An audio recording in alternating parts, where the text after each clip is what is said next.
efirləri o vəziyyətə, o aparıcılar salıblar.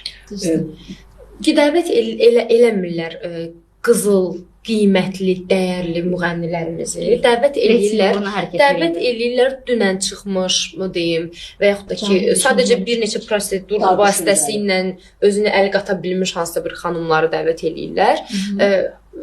Ağzın danışını bilməyən, danışıq mədəniyyəti olmayan xanımları, bəyləri dəvət edirlər. Onlar da orada ağızlarına gələn kimi qışqırırlar, danışırlar. Cəmaatın söhbət dünya səviyyəsindən gedir. Niyə dünyaya açılmırıq ki biz? Dünya səviyyəsində elə verilişlər, elə efirlər baxırıq da, elə podkastlar olsun, verilişlər olsun. Cəmaat efirdə o qədər gözəl istedad nümayiş elətdirir. Kimsə təzə bir nəfəs istedad ortaya çıxan kimi aparıcılar o dəqiqə dəvət edirlər ki, filan kəs çıxdı, gəlin bunu çəkək də qabağa. Onsuz da bizim sənətə ehtiyacımız var. Onsuz da bizdə gəlin bu söhbət maliyyədən də getmir. Oturmuşuq deyə bir otağın içində. Bəlkə də bu videonu yükləyəcəksiniz, məsəl üçün deyirəm. 10 nəfər izləyəcək ya da ki 10 milyon izləyəcək məsəl üçün.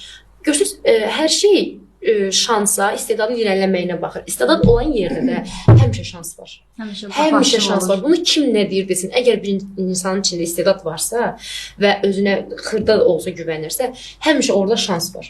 Cəmaatın efirlərinə baxsın. Elə gözəl bizim efirlərimiz ərim belə gəldi, kürəkənim mənə belə elədi, baldızımın nə bilim, Bundan həzz almıram vaxtlıca.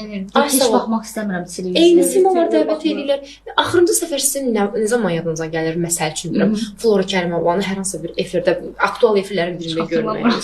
O xanım bizə necə gözəl, zəngin, belə deyim, mahnı xəzinəsi, musiqi xəzinəsi buraxır.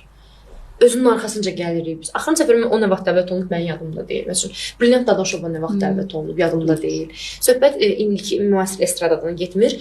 Müasir estradamızdan da çox bəyəndiyim isimlər var. Onlar yetərincə dəvət olunur.